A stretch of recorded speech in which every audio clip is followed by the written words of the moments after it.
Hey, what's going on, guys? And welcome back to another episode of Weeb Seen It podcast, episode number 30. My name's Cam. And I'm Jimmy. And how's it going, everybody? Welcome back. Episode number 30. Big 3-0.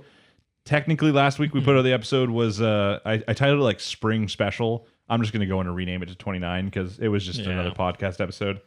But yeah, if you missed last week's episode for some reason, just because we didn't talk about weekly stuff, basically we started talking about the spring anime because spring 2021 was approaching very fast, and we are now officially in it. So yeah, I feel like it kind of snuck up on us a little bit. It snuck up real fast. It started with My Hero, as we mentioned last week. When we did the last actual podcast, My Hero had already aired, and we just didn't realize it. I mean, it was a recap episode. I'm going to say that again. I don't think it counts. It was, yeah. So we didn't really miss out on much, but that just shows how much it actually snuck up on us. Yeah. So if you didn't already know, last week when we put it that, we asked for people to vote. Just because we're actually now airing this episode doesn't mean you have to stop voting. So still vote in this comment or in these comment section, because how it's going to work is just like we did last winter season. We're going to do like brief synopsises, not like synopsis, but we're gonna cover every single one of the new shows that we can, that we're caught up on, or that we're actually interested in for the first 2 weeks. So like the first episode of each one before making our finalized list. Finalized list is probably going to be somewhere between 6 and 8 anime. It seems to be like a sweet spot. More than that, it'll go on too long. Less than that, it might be a little too short. Because we want to make it worth it. So. Oh yeah. But yeah, so this week we have a few. So this week we have Horimiya, the finale. So that's actually the final thing from last season, technically. Yeah. Well, we have one that's carrying forward after this week. Kinda, yeah. This is our last finale of the season. Yeah, so we have Horimiya episode 13, which is the finale. We have My Hero Academia episode number 2. We have Vivy episode 1 and 2. So that's a new show. Yeah. An anime original from what I've heard too. So not even based off a manga or a light novel, as far as I know. So that'll be interesting. We have Sentouin Hakenshimasu.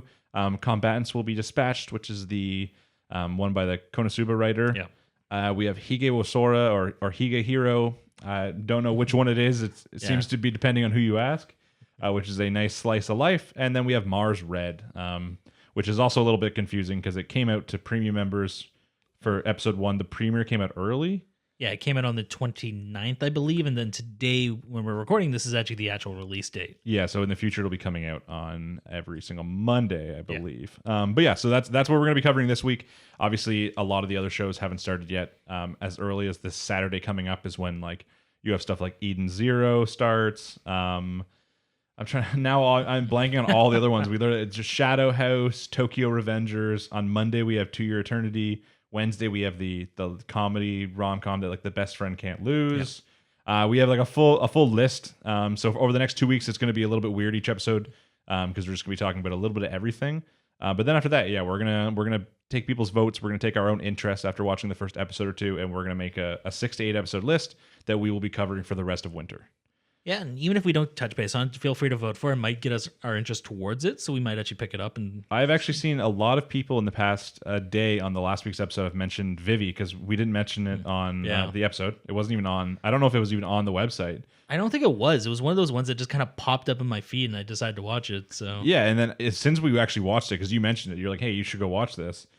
Since that, 5 different people have commented being like, hey, you guys should check this out. It's pretty cool. Yeah. One of the other big ones we missed was something called the 86, which I've also heard a lot of people excited for too. People say it's kind of Gundam, but not Gundam. Okay. I've heard a lot of people excited for it. I think that also airs for the first time on Saturday. I'll have to check that one. Saturdays are just crazy. Yeah, Saturdays are crazy. This weekend is going to be mad. Because of that too, I'm also going to mention the next thing. Typically, we record our podcast every single Sunday and release them on the Monday. The reason for that, as we've mentioned before, is because Attack on Titan aired on Sunday. So we wanted to come out with the podcast when that episode was the most relevant because it was a very large draw for the podcast. Because that's no longer a thing, and because now there's 10 different anime that come out on Saturday, we probably won't be able to watch them all before Sunday in case we're both busy. Yeah. So now we're probably going to be releasing podcasts or recording them on Monday and either coming out with them Monday night or Tuesday. Right.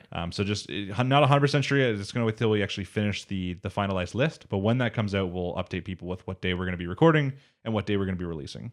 That way you can kind of know when to pop in, and we will try to keep that as true as possible. Obviously, stuff gets in the way sometimes. Oh, yeah. This isn't our job. It's just a hobby. So kind of have to do job and life first and then, try and fit this in when we can. Yeah. I mean, if you'd like it to be our job, just let people know, subscribe, comment. Exactly. Yeah. One day we will get there. We're just at I think 430 subs now, almost halfway to our goal of 1K. Ideally, I think we're going to try and aim there by the end of 2021. Yeah. That'll be fun, but obviously we need everyone's help, and we also need to have good anime seasons, you know? I mean, this one looks pretty good so far. This one also looks good. Last one was crazy good. All we can hope after that is like summer, we have stuff like Mushoku Tensei coming back. Winter of this year, we're going to have Attack on Titan coming back. Yeah. So the stars are hopefully aligned for us to hit that 1K. But yeah, if you want to help, of course, like, subscribe, comment, especially. All that kind of stuff always helps. As always, we'll have timestamps for all these things down below. And then once again, we just ask that if you are watching this, that you vote. You just let us know. Yeah. Once again, doesn't have to be one anime, doesn't have to be two. It can be all of these ones if you want, and just put them in order of which you'd like us to discuss. Yeah. And yeah, obviously next week we're going to have like a whole separate list. So just enjoy this episode while you can. Okay, and we're back. And for the first time in quite a while, we're going to be starting with something different. We've been starting with ReZero for the past like 2 months now. And now instead, we are now starting with Horimiya. So the final thing, technically right now, at least this week, that we have from the last season. Yep. We've mentioned it before. Kumo Desu will be continuing. That's going to be one we're definitely going to be talking about. It'll stay on our list. So if you're a fan, that's good. But it took a week break. So right now, Horimiya is the only thing left over from last season. And this was actually the finale. It was. The episode name was I Would Gift You the Sky. So I don't know why I was surprised that like nothing really happened in the episode. Because like that's kind of like the thing about Horimiya, right? It's not about stuff happening. It's just kind of about like characters living their lives. Yeah, I mean, it tends to be a little bit more true and a little bit more developmental than most slice of lives. Mm-hmm. But yeah, this is about what you have to expect from this type of show. Now, before we even cover what actually happened in the episode, do you think that there's going to be a second season? Because this seemed kind of like they're just like they could easily just end it here and be like, oh, like we just wanted to give some light novel or manga people what they wanted to make like a nice season. See, I'm trying to remember because, as you know, I did read the manga, and I'm trying to remember if they did this in the manga, then they did that time skip I mentioned last week. Yeah. Or if this is just them putting the bow on the anime and saying, there you go. Because it seemed very like finalized. Like it didn't really leave any questions up in the air. It didn't like try to. It's just like, this is just the end. It's not like the end of life. It's just, it's the end of high school, and that like seemed like where they were okay with ending it. Yeah. Obviously, they could easily come out with this season too, but yeah, it seemed like the ending they gave, it was like hey, we're okay with it just being this, Yeah, but I mean, we've seen this in the past too, and then another season has just popped up later on due to demand, right? So, So if there's like, I've already seen videos on YouTube popping up in my feed being like best like a slice of life or best rom-com like anime. So it seems like people have received it very well. As I said, I also really liked the show and it was an enjoyable watch. I was kind of expecting a little bit more for the finale, just in the sense of like drama or. Like even the end of the last episode had more with like him, kind of proposing, kind of not, like somewhere in the middle. This one, for the most part, you're just kind of seeing the characters go their own way. They're graduating, so it's like their last kind of day of school. It starts with them cleaning up their lockers, basically, or whatever the equivalent is. Yeah, taking their stuff home. They have like cubbies. They take all of it home. Some characters interacting with each other. We kind of already resolved like the issue you would think would be the finale issue of being like, ooh, like where does this couple go after high school? They kind of just like they took care of that last episode. They're like, no, we don't want that weighing down the last episode. We want this to be like a relatively drama free. Really, the only drama you have is just the internal drama with Miyamura, just kind of being like, hey, what would like life have been like without all these just like circumstances, these coincidences that kind of brought me and Hori together. And then you see like a brief snippet of like the imagining of what would happen like at the same time, but he didn't meet Hori. Yeah, it was kind of interesting seeing what he thought would be different. Yeah, that's my very first thing when I was discussing this with my wife today. I was like, yeah, why the fuck was that girl's hair shorter? I was like, as far as we know, the student council president and Remy were dating before Miyamura and Hori even met or were dating. So why would they not have ever been dating in this? Yeah, I think the implication was that the same thing happened, but he rejected her, and so she cut her hair. I feel like, but it wasn't even like implied at that. It's almost like they didn't really even like know each other very well or like each other very well. I feel like maybe Miyamura is just a dumbass and didn't realize that they were already dating before. I think that's probably the case. And then obviously Yoshikawa had longer hair for some reason, so she didn't get her hair cut in this timeline at some point. She just took Remy's hair, I guess. The only hair choice that made sense was Miyamura still having long hair. Yeah, because he didn't have that confidence and that desire to change. Yeah, so. that's like the only haircut that actually made sense. Even then, like in episode 1, Toru was like already seemed to be closer with Yoshikawa and Hori than he was in this timeline in the future. Which I obviously like, once again, it's almost more realistic to show that it doesn't really make sense because this is all just from Miyamura's perspective, Yeah. and he wasn't always the most attentive to his other classmates to begin with. Oh God, no. Even like current Miyamura, who's much more popular and having a better time with his friends, he's probably still not the most attentive to everything they do. Yeah, he's still a complete airhead at the best. He of probably times. had no idea what their relationships were before he met them. He probably didn't realize Remy was already dating the student council president. Yeah. He probably didn't even realize that Toru was already kind of friends with Hori and Yoshikawa. Well, I mean, he knew that Toru was interested in Hori, so I don't He know knew if that, yeah. I don't know if he'd realized they'd be friends. I feel like what they should have covered more, but like Toru, either like dating Hori, like throw like Hori dating someone else, or Toru like still being obsessed with Hori kind of thing at this point. Yeah. Throw some stuff that would have happened differently if Miyamura and Hori didn't start dating. But Yeah, I mean, I think the point of it was not to be focused on the actual interactions of these characters. It was just mostly a Miyamura. yeah. So, like, they didn't want to get into the drama of a theoretical timeline. Yeah, even he says it at the end. He's like, I don't even know why I'm thinking about all this. He's like, Yeah. it doesn't matter now. But, he walks up to the roof at one point, confronts like his past self kind of thing, just kind of accepts it, goes on his way. I was trying to think of like anything else big that happened. My favorite parts are always just the small interactions. Yeah. Like Hori's dad coming to the school and like wanting to take a picture with Miyamura, and they're like, oh, is that like Miyamura's dad? Like they look so much alike, and he's just like, look alike. And then Hori comes out and she like starts hitting him, and like the subtle things that are just like really nice, like them going out for sushi, inviting him. He's like, yeah, I'm going. He's like, I have like a place now, kind of thing, and very small details. I mean, I was expecting more closure if this was actually the finale with like Yoshikawa and Toru. At one point, Toru does get confronted by Sakura, and they have like a little chat. Yeah. Sakura being like, hey, you know what? Like, thank you. Like, I had like a really, really good year, and part of it was because of you. There's like no hard feelings, but the not reciprocating the love. Then it shows Yoshikawa was listening on the side to that, and she just kind of like doesn't really do much. She just like leaves. And Well, I mean, what do you do in that situation? I don't know. Just walk up like, hey, bitch, I got him. You didn't? Like, It's like then you see like the Iori character and like his sister. We learn that she made it into the school, and we also get to see her see him as the very different character, right? yeah, because he's very like hypey and bubbly at school. Yeah, well, at home he's like low energy, like Yeah.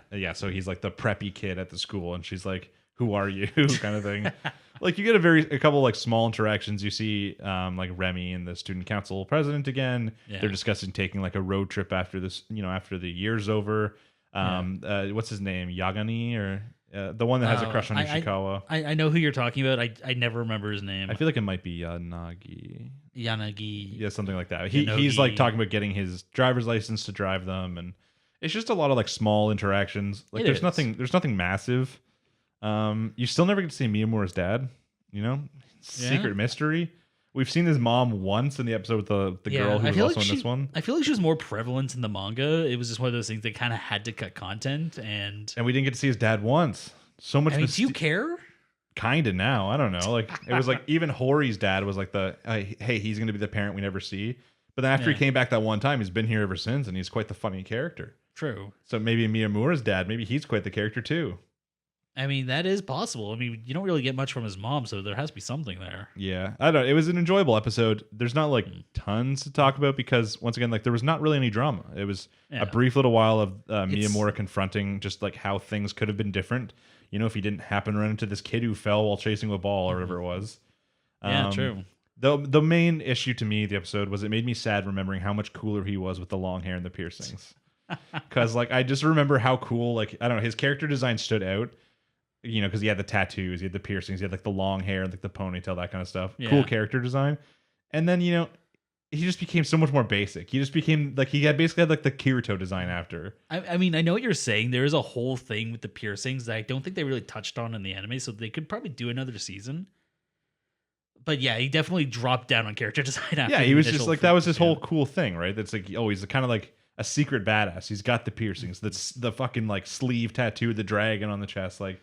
He's got the hair and like the ponytail. He literally had the piercing that was going from the ear to the lip. Yeah, to be fair, you only ever had that once. I know, sad. But yeah, then I just once seeing this episode, I was reminded how much cooler I liked his character design first. But I get in anime, unless they do a time skip, normally character designs don't change at all. So I at least like appreciate that they actually show like, hey, this character can just cut his hair and. Well, yeah, even throughout he the show, do that. Even throughout the show, they just showed him getting less and less piercings until eventually we got to the one we knew at the end. So. Yeah, I don't know for sure, but even I feel like some characters' hair might have also gotten longer in some spots. Like even his hair now, it felt like a little bit longer than when he first cut it, but it's kind of hard to say. Yeah, it got really short, and then it's kind of a mid length now. Yeah, but yeah, it was an enjoyable episode. I'm kind of like I would definitely watch a Horimiya season 2 if it came out. Oh yeah, especially because then we're talking either like a summer season, which would be cool for multiple reasons.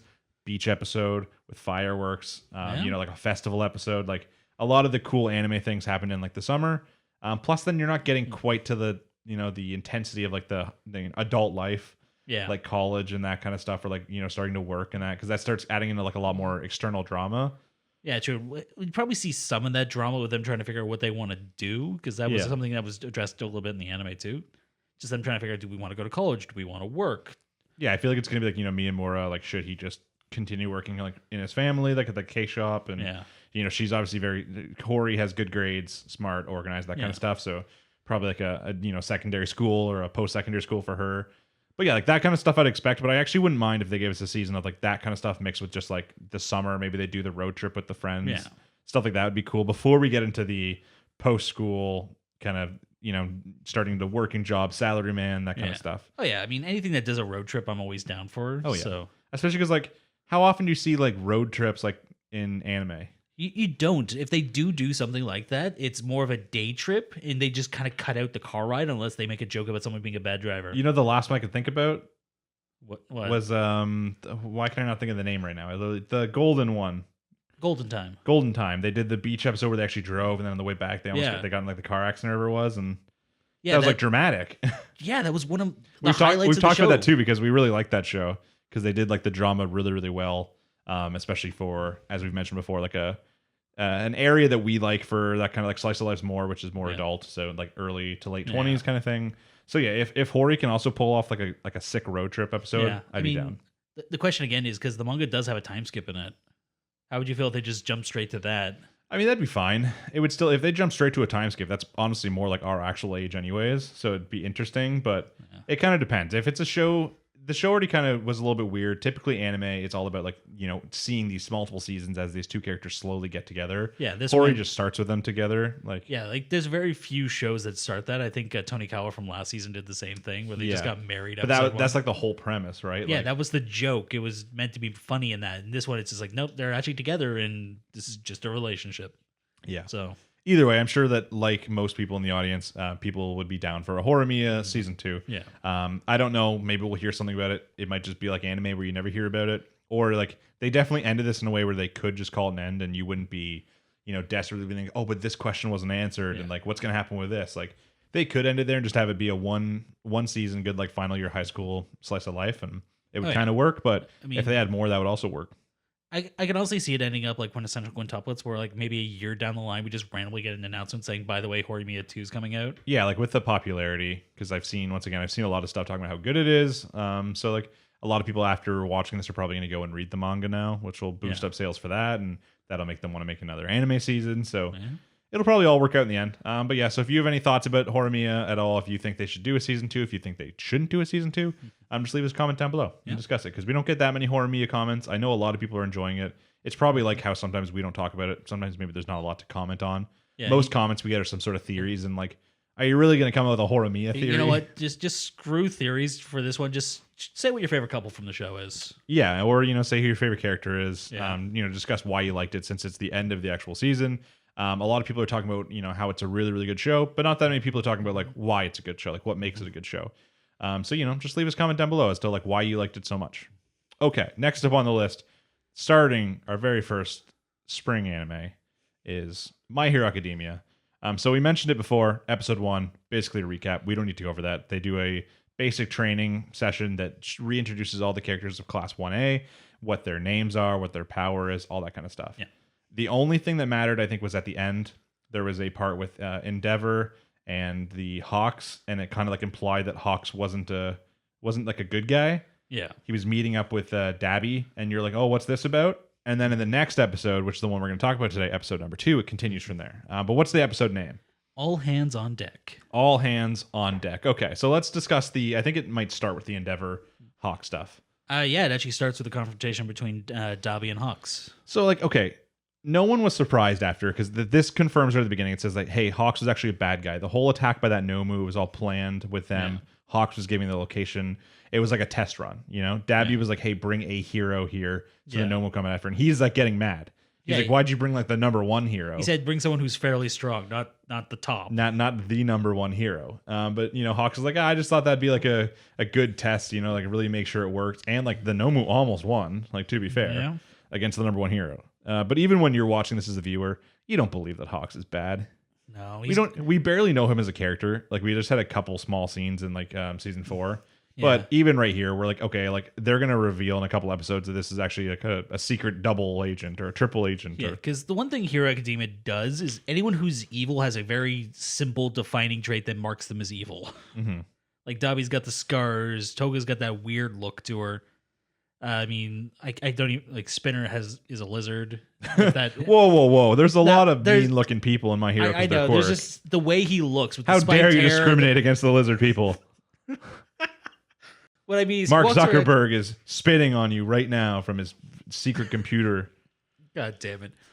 But yeah, he carries around a big sword made of smaller knives and things like that. Like there's something very distinct that marks him as evil. Hawks doesn't have any of that. Yeah, I mean, even like I like when they were first having the conversation, I'm like, okay, it's gonna be like a couple episodes, like 2 or 3 episodes. Next time we see him, they're gonna reveal that he's actually not evil, that he was doing it because they need someone on the inside. Yeah. But they literally just do it in the next scene. Yeah. So. Not even a minute passes, and they're just like, oh, by the way, he's a double. I guess he's a triple agent. Yeah. You get a little bit of background. He's talking to 2 people. They seem like maybe his agents or something like that. And they're like, hey, we need you to go underground. Like, we need to, every single time that these League of Villains have attacked, we've been caught off guard. Like, they show up really fast. So we need some like better information. We need someone inside. And they just decide that he's the good guy to do it because he's just like, good at everything. I don't know. He's good at everything. He's very detached as a person. Yeah, like they think that he's like the only one who could actually do some villainous acts without it like instantly like corrupting him, or like he wouldn't be able to do it. You know, like you could, even someone like All Might, like best hero in the world, All Might wouldn't be able to pretend to be a villain, really. Yeah, All Might could not pull off the undercover cop look, not with that look. Yeah, so it shows that you get to see, you know, I guess it also kind of implies that the reason he brought Endeavor was because he was probably more worried that if he brought anyone else, they'd be guffed. They would be guffed. Yeah, they would die. So a smart choice by him. And then it also once again shows him even like it gives a little background information on Hawks, like as a kid, how well he performed. He like saved an entire bus of people when he was like a kid. It also shows him with the Endeavor doll when he's a kid. So like it kind of shows why, and like not why, but even in season 4 when he's first introduced. He's a little bit of a fanboy. He decides like to lift up Endeavor. Like Endeavor just became the number 1 hero, and not that many people like him, right? He's not like a popular hero. But Hawks, he's still number 2, so he has some fans. Yeah, but Hawks is like using his position as like number 3 to try and lift up Endeavor. And originally in season 4, you're probably like, hey, why is he doing this? Like, is he actually just a fan, or does he have ulterior motives? Yeah. But I think just showing like even as a kid, he had like the doll and stuff like that, showing even more that he just actually genuinely really likes Endeavor. Yeah. I don't know why. Maybe at some point they'll show why. Like, did Endeavor save someone else when like his kid, or maybe there's kind of like the Deku All Might. Maybe there's one particular hero moment from Endeavor that like stood out to him. It's possible, because one thing that you kind of see with whenever Endeavor interacts is that he doesn't always act like a dick. No, well, I mean, he has a persona. He kind of did act like a dick very often when we first meet him. Yeah, but that was in very personal, private situations. He obviously has some sort of PR where he managed to become number 2. Mm-hmm. That, or like, I think like being the dick is like his thing though. Yeah, like you know, some people are gonna like that, right? Some people are gonna be like, ooh, I like that he like doesn't really care about his fans or interact with them, and he just kind of seems like an asshole. Like, some people are gonna be into that. You know, they're gonna be like, oh yeah, that's a cool hero trait. Yeah, I mean, some people obviously they see him, and they realize like, oh, this isn't an act. He's actually a dick. Like, what was the Wind guy's name? The Wind guy from the test. Oh, with the hat. Yeah, I don't remember his name though. Yeah, he had the same thing. He saw him. He's like, you look like a dick. Like, and you're not doing it as an act. Yeah, obviously we'll just get through the rest of the Endeavor part. After that, we do also in the episode get more with Endeavor and his family. Yeah. So we already knew that there was Todoroki. We already knew that he had a sister. Did you know about the older brother? Yeah. Did they show that in the anime before? And had they mentioned the third brother before as well? Yeah. Okay, well, I don't remember that. They showed multiple siblings when they do the Todoroki flashbacks. Okay. So you get to see like all the siblings playing while he's being trained. Okay. So yeah, because obviously he's the only good one. Yeah, and then they do mention that the one brother went missing because he couldn't handle the training. So yeah, so once again we're seeing like Endeavor's getting back from the hospital. obviously the world has a kind of new opinion on him. He just did like a massive save. Yeah. You know, he's showing that he kind of deserves to be the number one hero. But in his family's eyes, he's still a fucking asshole, right? Yeah. Like he drove their mother insane and then put her in a hospital, basically being like, hey, this bitch insane. Like lock her up after being like the individual cause of her going insane. Oh yeah. Also, you know, emotionally abusive to his children.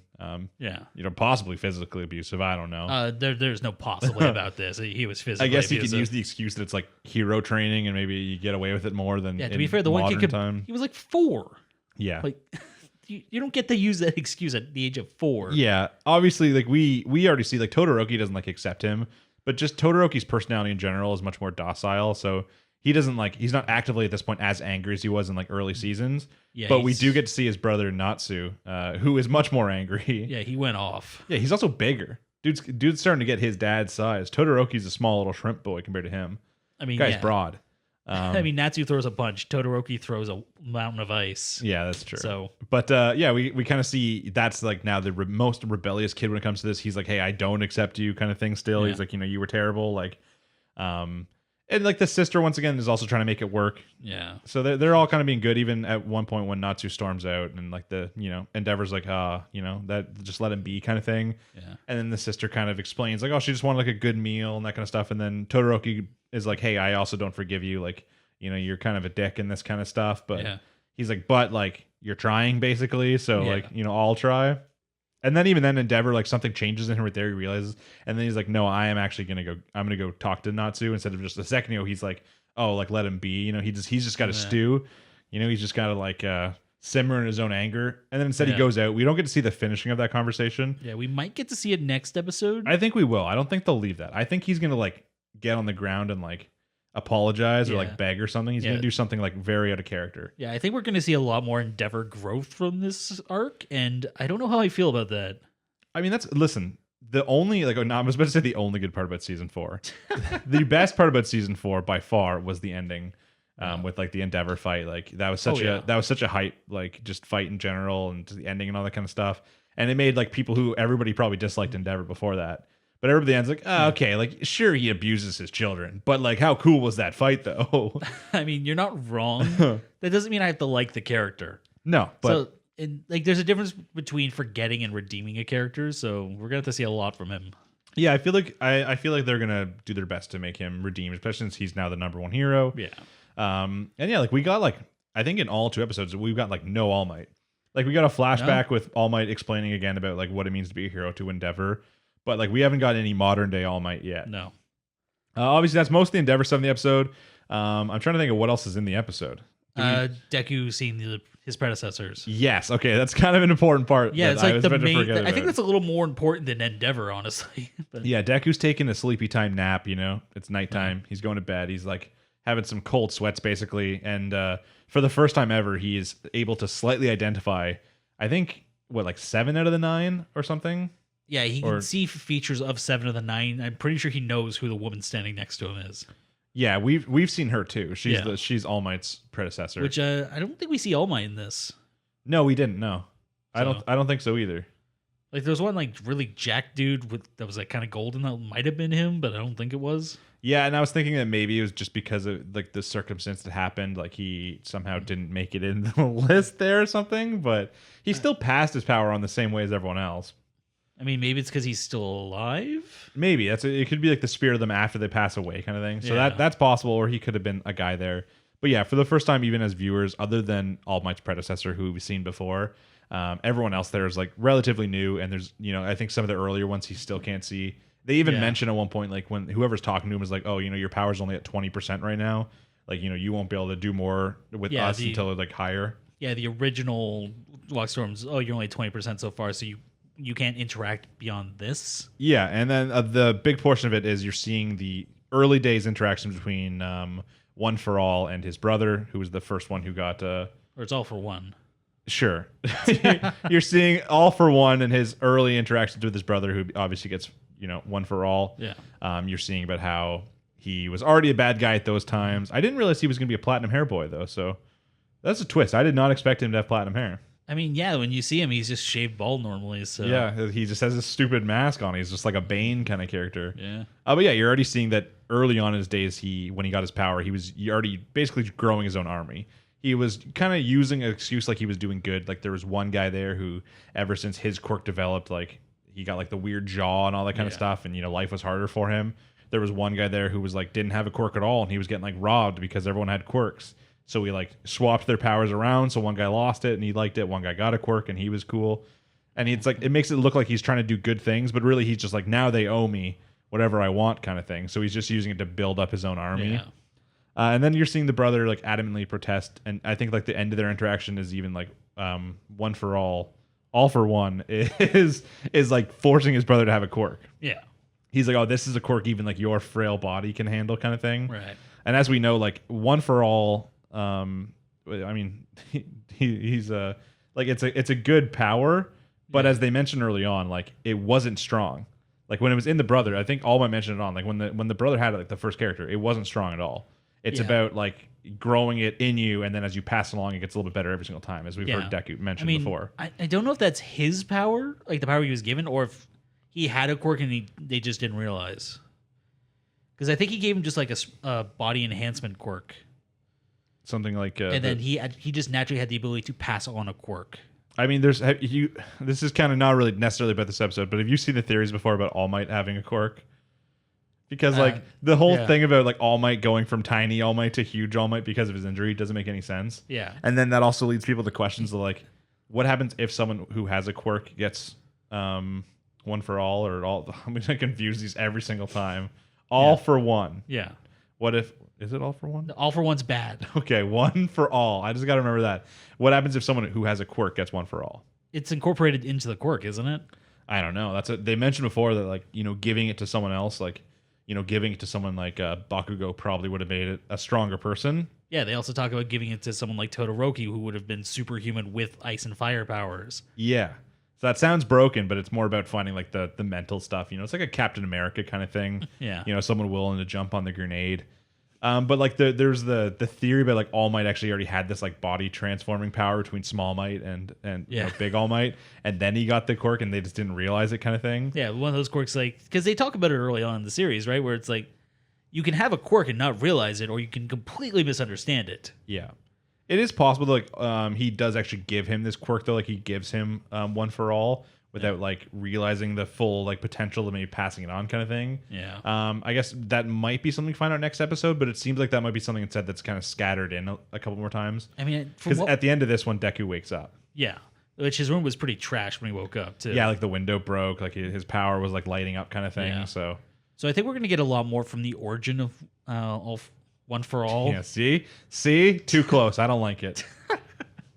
Yeah, I imagine that's something they're going to fit in. Obviously, as we know, the first arc in this is a battle between. I think even when I watched the next time episode, they already mentioned it. Yeah, it's a battle between Class 1A and 1B. I want to note the opening completely spoiled the season. Yeah, I just didn't watch it. I just skipped right. I listened for like 10 seconds to hear if it was going to be like super lit, and I needed to put on my playlist. And then I was like, okay, nothing yet, and then I skipped by it. But yeah, so that's going to be like the focus of the first arc, anyways, of this season. And that seems like it's going to be kind of hard for them to put it in. But even then, like if you remember back to the first tournament arc when they were doing the one-on-one battles, that was some of the earliest time he actually had like he saw like the people in like the hallway kind of thing. Yeah, he just saw like the glowing eyes. form. Yeah, so it's definitely possible that even during this like little tournament arc that they have, that he's going to get a couple more. We're overdue for a power up. Yeah, it's true. Like his last power up was basically by learning how to kick. Yeah. Like that was like his power up. It wasn't even like one for all or one. Yeah, one for all didn't really get any stronger. He didn't like really get that much better at it at that point. He just was like, hey, my body still can't handle this, so I'm going to start kicking people. Pretty much, yeah. But the actual power itself didn't he didn't start resonating with it better. It didn't really get any better. Yeah, so I think he needs to get actively stronger now. One thing they never mentioned, I wonder if Eri like fixed his arms at all when she was doing like the continual reversion on him. Yeah, actually, they didn't mention that. I feel like that's something that would make sense. Yeah, I feel like it would be a very easy excuse to say, by the way, his arms are better now. He just still likes kicking people. To be fair, he punched in that. He punched the the main bad guy in that instead of kicking him. But yeah, I think that the other thing I noticed, if you watch the next time, new outfits for people. Did you see Bakugo's new outfit? Yeah, that's their winter uniforms. Had like the high collar. Yeah, it's to keep them warm. Yeah, but I mean, like, why would you have winter superhero costumes? Because it's fucking cold. But I just listen. They've never shown Have that. you seen some of their outfits? It's been 5 seasons now, and we've never seen any of them have an alternate outfit. Okay, maybe somebody just wanted to do some design work, and this is an excuse. Maybe. I mean, I assume that they're like, because obviously we know that Deku's was modified for specific purposes. Yeah. Bakugo's like, no. By having a warmer outfit, He sweats more. he sweats more. Yeah, but even I think Kirishima has sleeves now, doesn't he? Like I hope not. Why would you add sleeves to a thing? Or did he start with sleeves and he took them off? There's no reason to ever have sleeves. I mean, it's cold. If I had a quirk, it would be the ability to make anything sleeveless. That would be my, and I would just rip these right off right now. I can go buy you a pair of scissors and give you your quirk. No, it's not. It's not the same. It's not the same. I mean, but think about it. Think about like Momo. Can you imagine her running around in the middle of winter in that outfit? Kind of, yeah. I have trouble not imagining it, Jimmy. God damn it! You're not gonna like this art then. But yeah, so obviously it was still a pretty there's a lot of important stuff there, like with the infiltration of Hawks and more Endeavor information, and then obviously like the start of learning about more about One for All for One, all that kind of stuff. But yeah, either way, the episode didn't have that much stuff. Next week we're actually going to get into the 1A 1B arc. I've heard not tons of positive things, but I think that's just because people, by the time that you hit season 5 of the show, I think they really wanted stuff to get real. Yeah, like nothing's better than that My Hero Academia, like when it's at its absolute best. Yeah, this is not the point where people want an entire new class of people being introduced. Well, because we already know them too. Like we've already seen them. We know their powers. Well, I mean, because they were in it before. Like, okay, name 3 of their powers. Okay, one guy is the villain guy who, if they answer his question, he's not in that class. Okay, the blonde guy is blonde guy stuff. The main guy who always hates them. Blonde guy stuff. Is Tetsu in that class? Yes. Aha! Then Tetsu is there. Yeah. And okay. he has the power of steel. So you've gotten Steel Body. Yep. The plant girl. Okay, you got 2. Yeah. Okay. Here it is. Blonde guy's power is something to do with darkness. No. Okay, I was trying to remember him in the cavalry battle, like what they did. His whole darkness was freaking Yami.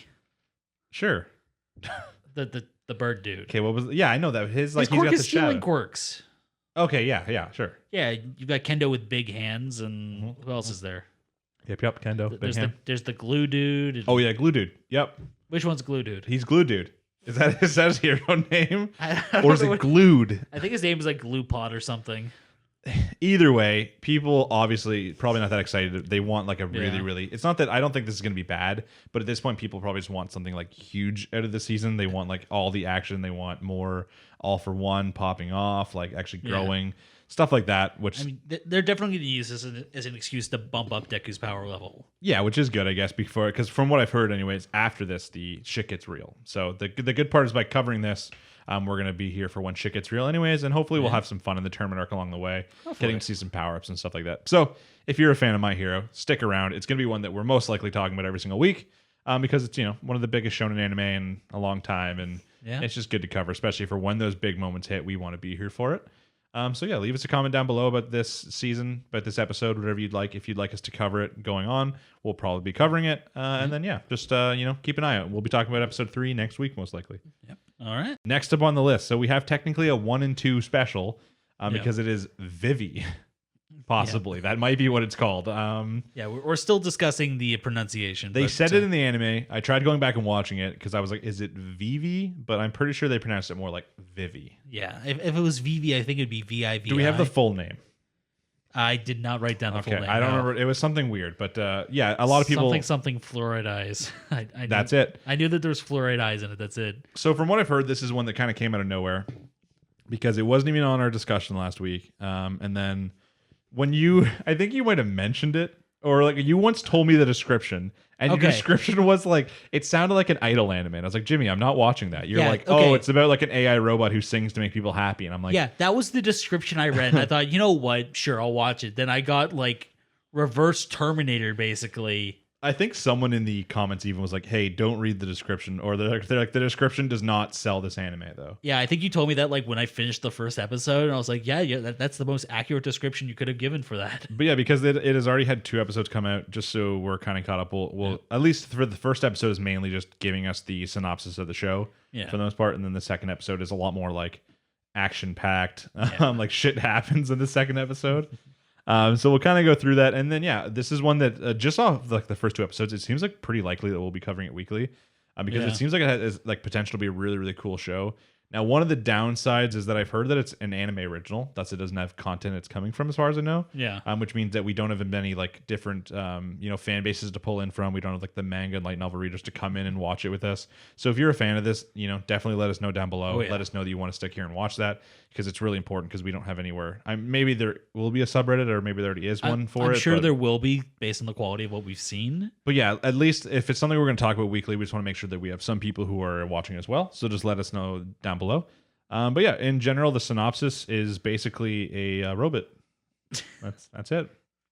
So it actually starts off in a very weird way. It starts off with just a bunch of robots, which we quickly identify them as just like AIs because of their marking. Yeah, very too human. Yeah, just like massacring people, right? Like one girl gets her like face squeezed to death. One guy gets like hit by a bunch of flying robots. Yeah, just like little suicide drones just smashing into people. The other one literally was like, "Are you in trouble?" And then just crushes her face. It's like, oh, okay. One's performing on stage, just having a merry time jamming, but it does show the audience, and there's like bloody bodies everywhere and stuff. Like, one guy gets just run over by a Calliope car. Oh yeah, he's just getting. Yeah, I remember that. He tried crossing the street, just like just runs across. So we're seeing shit go wrong. Then we pan over to a doctor. He runs by a robot, and it's like, "Sir, do you need help?" And he like pushes it out of the way. He's bleeding. He runs into a room and starts activating some sort of program. As then that AI starts busting the door down, and he's kind of mentioning like, "Oh, you're like the hope kind of thing." And we see a brief like show on the screen of like, the blue haired someone plugged in on a chair kind of thing, and we're like, "Oh, like what's going on here?" And now the part to me that started this anime by being really cool is because then we're seeing Vivy, what's her name? Diva, I think. Diva, yeah. And this other AI named Diva's perspective, while she's like, singing on like a small stage. We don't actually get to see her sing yet, but it's like kind of introducing her as a character. But in the one side, you see the little square, like the little rectangle, and it literally says like, execute time is like 11:35, and at this point it's like 11:30, and like it's actually like actively counting as you watch it. Yeah, it was even the name of the program they talk about. It was like Origin Protocol or something like that. Yeah, it had a specific name. It starts with an S. I don't remember what it was now, but there was a specific term that they even said later when it was on there. But yeah, you're seeing this like weird little box in the corner, and it's like counting up. And at this point, there's like 5 minutes to go, and I'm like, what the hell's going to happen in 5 minutes? I'm like, obviously we've seen all these AIs die. This is kind of coming out of nowhere. Yeah, like she's just singing to a random group of people. So it's like, is this when everything starts? Did we just like rewind it? Yeah, I was like, is this either like at the same time in a different place? Is this in the future? Is this in the past? Like, we're not quite sure. All I know is that in 5 minutes something's going to go down. And we're just, we're seeing her talk to a little girl, basically being like, "Hey, she's like the first, like, I don't know, what do they call it? Autonomous. Yeah, she's like the first basically human-looking AI. All the other ones have like stupid robot faces and stuff. And then they also mentioned early on about like the establishing point of AI is that every single one of them has like a purpose, or what do they actually call it? It starts with an M. Does it start with an M? I thought it was a single purpose protocol or something like that. It is, but it has like they state it in a different way. But that's basically what it is. Each one of them has a single purpose to life. Mission. Their mission. Yeah, the single mission. Yeah, starts with an M. Yes, nailed it. Because as they tried to get the AIs to do more than one thing, they just failed, right? Yeah. It's like, hey, this one's crushing on that computer. Oh, but go watch this baby now. Oh, it's terrible at watching the baby. Yeah. So they decide that every AI has one mission. And then as we learn, Diva's mission is basically just to sing. It's to make people happy with song. Yep. So as we see her, she's performing to basically no one yet. And midway through one of the performances, she just like system down. After that, when the 5 minute mark hits, system down, just falls over. Shut down. We see her like wake up somewhere. It's like is it in her mind?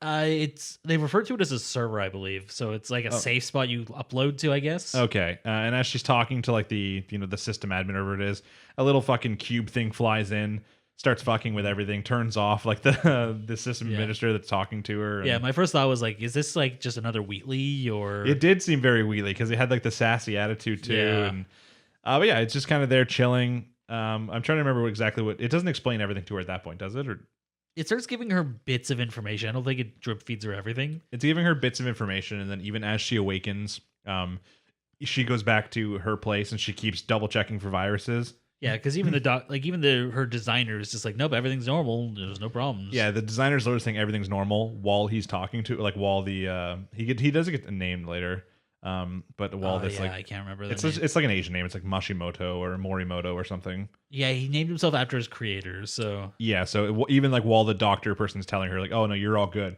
It's literally speaking to her in her mind, and she's like, and she just keeps checking for viruses when she gets home.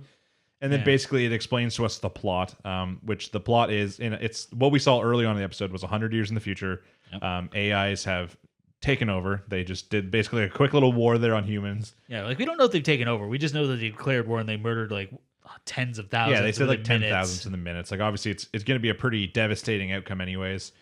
So the doctor scientist guy we saw earlier on sent this program back in time to then get Diva to stop it, you know, to change the future basically. And even like a couple different informations, like pieces we learn, like as even that episode goes on, when she doesn't believe it, he's like, hey, here, I'll prove it to you like this. She's like, this bomb's going to go off in this garbage can in like this amount of seconds. It's going to like, you know, blow up and that guy will get like massive burns and that kind of shit. Yeah. And then, you know, she runs to go stop it. She stops it. And then we actually learned that like, he's like, hey, that's like the first step to changing this. This guy is actually the one who starts, I think they call it like the naming protocol or something. Yeah, the AI naming protocol. Yeah, where basically it's like starting to give AIs some sense of human rights. Yeah. And he's like, hey, that's the first step. Like, you know, the only reason that people actually pass that bill is because, you know, a group of people come in, they kill him, they blow up the building. Yeah. And then because of that, he becomes like a martyr. Yeah, he becomes a martyr. Basically, it shows like a lot of people at like a shrine for him. And then they end up passing the law because that guy died, basically. And that's like mostly the first episode right there. And then episode 2, a lot of it is like just action and action. Yeah, it's definitely a hard cut to a different type of anime than the second episode. Yeah, basically, as we learned in the other one, that the one character there who dies in the building gets blown up, that starts the whole system to get AI's rights. By getting AI's rights, you're then going towards the step of AI's taking over in the future. Yep. So they're supposed to stop it. So the easiest way that they figure to stop it, the guy's like, I've run the simulations, and you know, if he doesn't die, there's a pretty likely chance that you know, this law doesn't get passed. So it's basically like Diva has to escape. She gets in like a disguise, and they have to go to this building and like save this dude. And like that's a brief description. You know, they have to go to the building and save the guy. But the amount of shit that actually goes on, like, you know, she has to learn action at one point. Like, you know, she's not a very good fighter. They even constantly keep mentioning that throughout the episode. Yeah, like I don't know what because the AI has loaded himself into a teddy bear is something I think we kind of skipped over here. Yeah, I mean, so he is traveling with her. Yeah, just separately. But even then, like, what was he expecting from a singing robot? Yeah, you think that if anything, he would have thought about loading in combat stuff before, because he's like, hey, there's 100% going to be combat here. Yeah, these are a bunch of like, I think they're almost like terrorists in a sense. They're just they are literally terrorists. Yeah, they do not want AIs to have rights or anything like that. So they're going to blow up this building and kill this guy who's trying to pass this law. It shows them. I think obviously we're supposed to maybe get to introduce to 2 specific characters. One's like the leader of it, or like not the leader of the organization, but he's like the leader, like the team they send in. Yeah. And then one's like almost like his like apprentice who's kind of learning the ropes. Probably at least he's going to be in it later for sure. Yeah, I think the guess. younger guy's going to be recurring. I don't know about the older one. Yeah, the younger guy for sure. But yeah, as the episode starts off, you know, the guy's about to get killed, and then that's where Diva comes in, and you know, she takes a bullet. You see some cool blue blood and that kind of stuff. And then most of the episode from there is just them trying to get him out without dying. They don't really give a fuck about the building blowing up, to be honest, because it's unmanned. There's nothing in it. So. It's unmanned. It hits like the next building over, but that one was also unmanned. So not many extra people lost their lives at all. So they're not really concerned about that. They just want to keep this guy alive so that doesn't become a martyr. Bill doesn't get passed. But as they go through, they come up with, you know, they keep getting blocked a lot, especially because, you know, she's not a fighter. She's a singer. So even as at one point when he tries to load the combat stuff into her, she like throws him off, and she's like, oh, don't like do that. That'll like mess with my kind of like the mission, right? Yeah. Because at this point, her only one mission is to make people happy through singing. Yeah, which I think a big part of the problem was that he just started doing it, he didn't say anything. Yeah. He just like grabbed her connections, like, yep, I'm going to give this to you now. And yeah, I mean, even this, like, I think like he keeps mentioning about how like different everything is now from 100 years in like the AI sense. Yeah. And you look at him, who's also like an AI of some variety, and he has like attitude. He's got like sass. Yeah, personality. He's obviously a more developed AI who has more than one mission in mind. Yeah. Well, I mean, he's got one big mission in mind. He's got one mission and a in bunch mind, of tiny missions to get there. Yeah, he's obviously got more protocols to work with here. He doesn't just have the go out and sing and make people happy. Yeah, he's also got a lot of powers shown throughout the episode of like taking over technology. Yeah. Like he, locks the doors, he turns off the bombs they set, and then more importantly at the end, he takes over the guy's goggles basically to make it appear as if he's killed them. So then they start to retreat when it was just, not happening at all basically. Even the guy notices when he looks down his shoe, it doesn't see all like the blood. Whatever the equivalent. Blue blood. Yeah, whatever the equivalent is. But this was like a much more action-packed episode. The first one obviously is setting the tone. This one's throwing in there being like, okay, this is about a robot who has to stop a future where other robots take over within the next 100 years. Yeah. In episode 2, a couple of the important things they're shown at one point while the little bear is trying to sass her, he reveals the only reason that she was picked for this was because like they had access to her body, like because she was the first like autonomous human or AI, whatever she it was was. Stashed away in the back of a museum and is still preserved. All the other ones are gone. Yeah, has been preserved just because she was like the first of something, and so she was, it was just like because they had her there. Yeah. Basically trying to like to insult her in a way, being like, oh, I knew this, like I couldn't trust you, like this mission's gonna fail because like you suck, and he's just kind of going after her a little bit. And at one point too, you see as the building's blowing up, a big piece of rock about to fall on our young boy, the one young guy, and she steps in the way, takes a big hit from it, and even he right there like pulls out his gun, being like stupid AI, like to kill her, and he passes out. Which I mean, that's kind of just stupid on his part. You stop this rock from falling me, so I'll shoot you, so it falls on me. I mean, that's just like that pure hatred, right? It'd be know. the same if he was like racist and like a person of color came up and stopped it. Like, I know. I want to know what AIs did to these people that makes them hate them this much. That's because at this point AIs are so new, right? Yeah. Like, I feel like it's got to be 100% just like a fear mongering thing where they think like, hey, the AIs will do something to us. Because like, what are these like one mission like? They're like basically toasters on wheels at this point. They're like, I'm sure there is AIs that entire mission is just to make toast. To make toast. Yeah, it's just like they have so much hate, but it's like, but why? Like you're blowing people up, you're killing people. Is this gonna be like a clumsy immigrant allegory, and it's gonna be like they're gonna take our jobs or they took my job? And yeah, it's almost certainly gonna be that they're gonna take all the jobs, or or like it's like the tinfoil hat, like someone's going to take over these things and kill us all in the future, which, I mean, they're technically right. Technically, they're not on the wrong side, at least because we see history. I mean, there's always the argument of, like, do you advance technology just because you can or because there's a need? Yeah. So, but, like, even there, as she saves him, that's where the bear, we'll learn his name eventually. I think it's either Morimoto or Mashimoto or something along those lines. It starts with an M, I know that. That's where he starts to explain that how she kind of sucks and, the plans all failed just because of this, basically. And then she uses that as, like, no, like, you doubt me kind of thing to, like, push the rock off. Gets that inner strength, decides to complete this mission. Yeah. And even from there, you start to see her start to use her own, like, brain to start thinking of plans, like, how to get out because they're being blocked by, like, collapsing the building, jumping out of the collapsed building onto the other building. Like, yeah, which, I mean, that kind of ties back to her being the autonomous AI, right? Yeah. Because autonomous doesn't mean you look human. It means you can think independently. Yeah. So that shows her right there. She starts popping off as a character, makes her own decisions, makes some plans. Yeah. And then kind of, like, that's for the most part of the plot. The only other, like, important thing is the one guy at the one point is just like, I don't even like AIs. He's like, I'm just doing this because I thought it would, like, get me more votes. Test well with the pollers kind of thing. Yeah. But I think that the plan's gonna end up being failed because I think after he was rescued by her and saw, like, how, like, cool the AI actually is and how she kind of has personality. Yeah, he's gonna pass it anyways. He's gonna be like, you know what, I do care about them now. We need this AI naming law. I feel like that's what's she's just gonna show up. It's like, I need you to not pass this because you're gonna kill us all. I feel like that's what's gonna happen. And then, like, the other really important thing is the end of the episode. Yeah, it's like another real quick tone shift. Because it shows like after this plan, the two of them, they shake hands, right? They're like, hey, we're gonna do this together. Yeah. So they shake hands, and then next scene, it's a smash cut of her getting knocked through a warehouse door and her arm getting taken off. Yeah. By a big robot, like, I guess it's just like a crane or something that they had. It would be just like heavy moving machinery, which has been taken over by the teddy bear. Basically being like, hey, like, we just shook hands. We said we were gonna work together. Like, you're already making, like, stupid thoughts kind of thing.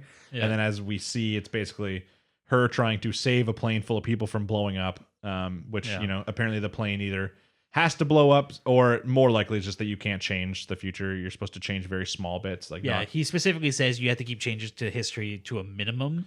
What we did was like just within the parameters of what we can do. Yeah, because like the building still blew up, all that kind of stuff still happened. There's one guy didn't die. This is like hundreds of people not dying on this plane. Yeah. And obviously we see the main reason, other than just her wanting to save people in general, is that the little girl that she was kind of friends with was on the plane.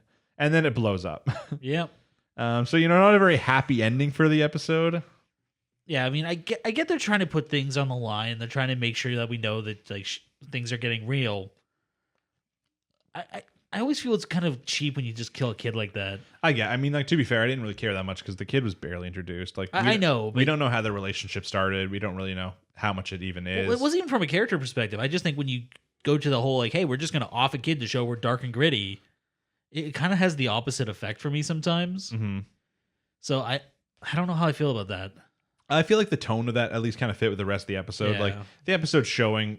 Like even since the show started, it's obviously dark, right? It starts off with AIs just massacring people. True. So it kind of all fits. And it also, I like it from the perspective of now, like, the person who just stopped this is one of our main characters. And it's like, are we supposed to like him? Are we supposed to dislike him now because he stopped this whole plane from people dying? But it's like, but at the same time, he's still technically trying to complete his mission and save humanity. Yeah. So I think it adds an interesting dynamic to the two characters that we'll probably get to see more in the next episode. Like, is she going to be mad at him because of this now? Like, I mean, probably, but does she have the ability to be that angry about it? Yeah. Like, are they still going to work together like flawlessly? I don't know. Like we obviously don't know anything about this. We don't know how many episodes it is right now. Like maybe that's been announced how many it's going to go for. Yeah, I think I saw it's slated for a 13 episode run. Okay. So. Either way, both the episodes are really, really good. Very entertaining. Kind of like real different tone shifts. In the sense of like the second one was lots of action. A lot of like blowing up buildings and like running. I think we're gonna get a lot more of this. I think we're gonna get more of a classic action movie feel to it, where you get a little bit of setup at the start, then things just ramp up as time goes on. Well, that's even someone in the comments was like, "Hey, do you like I Am Robot?" And I'm like, "Yeah, I sure do." Or it's like, was it iRobot? It might have been iRobot. iRobot. I might be mixing in I Am Legend and iRobot, both great Will Smith movies. But iRobot was actually like one of my favorite movies when I was younger. I like iRobot. Don't get me wrong. I Am Legend, I have mixed feelings about. That's more fair. But yeah, iRobot was really good. And that's what I'm like, like obviously a lot of it's about laws of robotics and that kind of stuff. And I can kind of see the comparison. Obviously, there's also comparisons with shit like Terminator in a sense. Yeah. So yeah, it does have that like Western action, not like Westerns and cowboys, but like just Westerners and not Asian. The influences, Yeah, like influences in it, which is pretty cool. More of a space opera feeling to it almost in some ways. Yeah, obviously. Like the tech level of it anyways. Yeah, the other thing too that they mentioned in the episode is like the weird like sky tower. Yeah. But how like it's basically like the server, like the mind for all these AIs, and as the future goes on, it gets taller and taller. So yeah, as they advance, it gets taller and like so their promise was specifically we'll stop that from getting any bigger. Mm-hmm. Which makes me think like, couldn't you just stop people building shit on top of this? Can you just blow it up?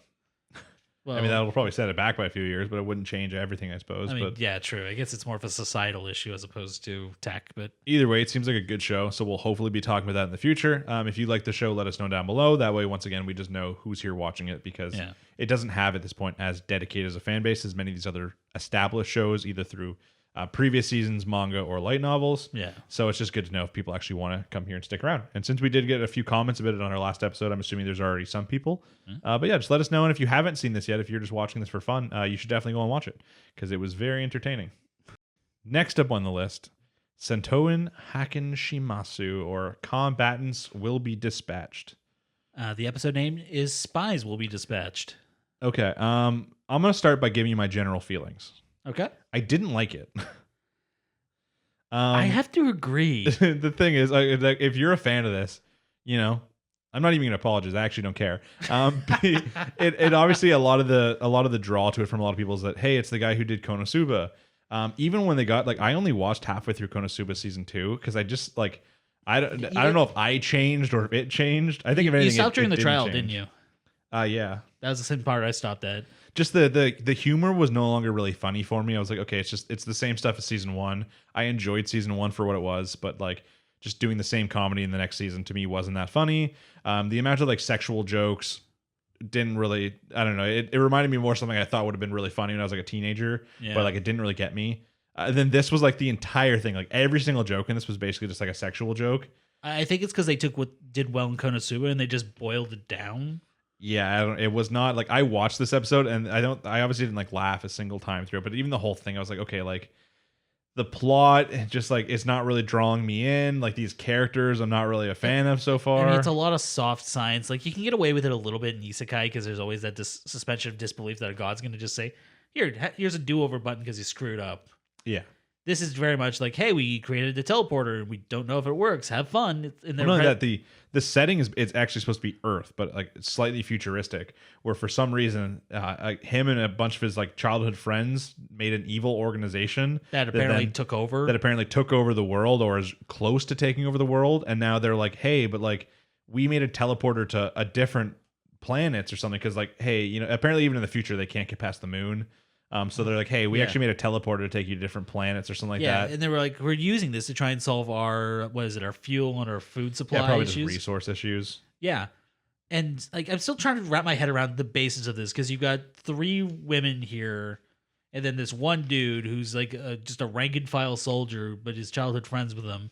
Well, they mentioned if you watch the post-credit scene, yeah, I watched that. They mentioned that there was like 6 of them that started this thing, and then they just rolled the dice to see which of them was. Well, no, there was only 4 of them. Was there? Yeah, one of them was 1 and 2, one of them was 3 and 4, one of them was 5, and then he was 6. Oh, okay. So yeah, I know what you're talking about, but like I'm just confused. Like between the outfits they have seem very random, and then the powers they have, it's like one. Well, I mean, even like he makes a joke about like when they're like because I was trying to figure out like where the setting is. Like, is this like a futuristic world? Is this like just a fantasy world? Because like their outfits, but then when he makes fun of their outfits being like like and calls them their real names and be like like imagine would you talk like that in front of your parents kind of thing. I was like, okay, this is supposed to be like a real world thing. Yeah, with an evil organization, and like even later when they explain the concept of like the evil points. I'm like, I'm just not digging it. I'm like, so you went through an operation to get chips implanted in your brain that gives you, it made me think of Bulletstorm kind of, where you do some random act and you just get currency. Kind of, but like in general, I just think that like they're trying to play off as like, hey, this is evil kind of thing. I don't believe that there's these characters, like these female characters we're seeing are like they're killing kids for evil points. Like I don't actually believe this is an evil organization. Like it just doesn't like make any sense at all to me. I mean, I don't like maybe it's like, oh, you disrupted society, here's some money. Oh, you laundered money, here's some money. Yeah, it's basically just like because then they can quickly just use like the little thing on his arm to use the evil points to get whatever they want. It's plot convenience. Yeah, I don't. It just like everything to me, like even it's Doraemon without the self-awareness. Yeah, and that's what like the characters to me just weren't a hit. The main character was more annoying than the main character of Konosuba. Like all he did was make like sexual jokes. Yeah, I mean, I understand that this is his humor and that you're not supposed to like him, and if you identify him with, you're missing the point. I feel like you could like the main character from Konosuba though. Like he's just a normal guy. Like I guess he has some definitely glaring problems. Yeah, he's supposed to be like slightly more pathetic than probably your average person. Yeah, but like I feel like this guy's way worse. Yeah, this feels like what Kazuma would have grown into. I mean, they're also trying to sell it as in, hey, these are all evil characters or something, but I feel like they were trying to go for the Team Rocket sweet spot where they're evil, but they don't actually do anything. Yeah, like he gets evil points for making a dick joke at one point. Yeah, it's like, I changed your password to Dick Festival. Ha ha ha. But yeah, I guess in general, how the episode goes is, as we've kind of mentioned it, they're an evil organization on Earth somewhere in the future, and they need more resources, so they make some sort of teleportation device to either go to a different planet or different dimension. It's a different planet. Okay. And their best way of assisting him with this was to make a 8-year-old girl android for some reason. Yeah, because they need to, right? They need like a character who's kind of a bitch and can just make robot jokes or whatever the hell is needed at the time. Yeah, and I guess they needed another lolly to pair off with the main character like they did. They literally explain like the reason, like, and then later when he's like, hey, are you gonna help me fight? She's like, no, I was given the strength of an 8-year-old girl to make it make sense with the body. I'm like, why the fuck did you send this with him then? Why didn't you make a android that was good at the stuff? Yeah, I mean, I guess she has a translator function. Yeah, it seems like she's like supposed to be the intelligent one. He's like a dumbass character. But even then, he starts talking to people normally after that. Yeah, it's because it's implanted in his chip. So So could they have just put that into the chip? Oh, yeah. You're looking too much into this. Yeah, or even the fact that it's like, oh, you have 300 evil points. She looks something like that's not a lot. It's like we don't know what this value is. How many evil points? That was enough for a shotgun. I don't know. Yeah, and he got points for making a dick joke. So, like, did he get like But yeah, 1 point? So they teleport to another world. They're quickly fighting monsters. They fight monsters. They use evil points and they explain the system. They run into a character from a kingdom. They take them back to the kingdom and they're trying to like introduce like this new world. But I mean, like as far as introducing like an isekai world goes, pretty weak. Like when you look back at something like Mushoku Tensei, for instance. Yeah, there's no world building here. Yeah, like that. Like they're introducing these characters. Like, hey, like oh, she's like a commander of the army, and look how cool she is, and you know she's got big boobs, but like oh, but she's actually a two-faced. Like all she cares about is her like own money, wealth, and fame, and which all this is just them trying to mix Aqua and Darkness together from Konosuba. Yeah, and then even like one of the worst parts is just they have a big mechanic device that lets them make rain, and it's broken, so the AI girl fixes it, and then but it's like hey, you need to pick a new password, and he picks like Dick Festival because he's like now whenever the royals have to go up and say it, they'll have to say Dick Festival in front of all the peasants or whatever. Yeah, and the sad thing is it wasn't that he wanted to make the royals say it was that he wanted to make like a 17-year-old girl he specifically say wanted to make the princess have to say it because it'd be like really embarrassing kind of thing. It's like okay. And he's like oh that'll give me evil points every single time they have to do it. And I think I can already call what the twist is going to be for this. He didn't teleport, he traveled in time. Think so? Well, they have a tank. I guess that's true. And then they have some super sci-fi thing sitting there that does rain. So either this planet has randomly had people land on it or time travel. Yeah, I think it's possible that maybe actually they either time travel or maybe someone else. There's going to be a previous character who has been there early on or something. I don't know. I mean, maybe. I don't want to give this guy enough credit to say he could do an opposing faction.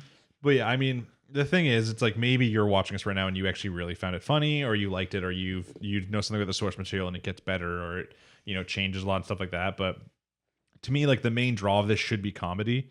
And like there wasn't a single moment that I found was funny. Like they try to make a joke about him doing like explosion when he found out there was magic, like playing off the Megumi thing. And to me, it just seems more like it's this person who had one thing successful and they're like, well, I need to make something else successful, so let me just take everything that people liked about Konosuba and like put it there. But the thing that made Konosuba special was just that it hadn't been done yet. Yeah. You can't just make this one special by doing Konosuba again with a sci-fi setting. Konosuba was the original piss take of the isekai. Konosuba worked like how Shrek worked the original time. Yeah. Modern day Disney, they make fun of Disney in movies. Yeah. But back in those days, they didn't. So when Shrek came out, it was like, hey, this is like an animated movie that makes fun of animated movies. That's funny. Yeah. And it's like, hey, Konosuba is an anime that makes fun of like anime. It's like it's basically an anime trope that makes fun of anime tropes. I mean, yeah, there were shows that did it in the past, but Konosuba was the first one that got thrown into the limelight, I guess. Well, even that, it was more of like an isekai genre one in general. Like it was an isekai that made fun of all the other isekais. But yeah, you can't just do Konosuba again and just like reskin it to be more sci-fi and be like, this will still work. Like maybe it will for certain audiences.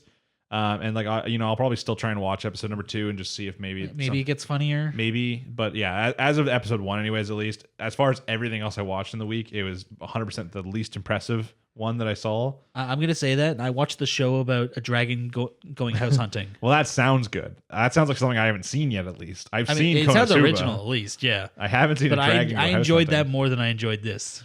But yeah, if you have different opinions than us, of course, leave them down below. If you think we're absolutely fucking idiots and this was the funniest thing and the best written show ever, you're allowed to have your own opinion. Leave that down below. Yeah, just make sure you don't stay up after 11. You're a growing boy. Yeah, exactly. So, I'm curious as to what other people think.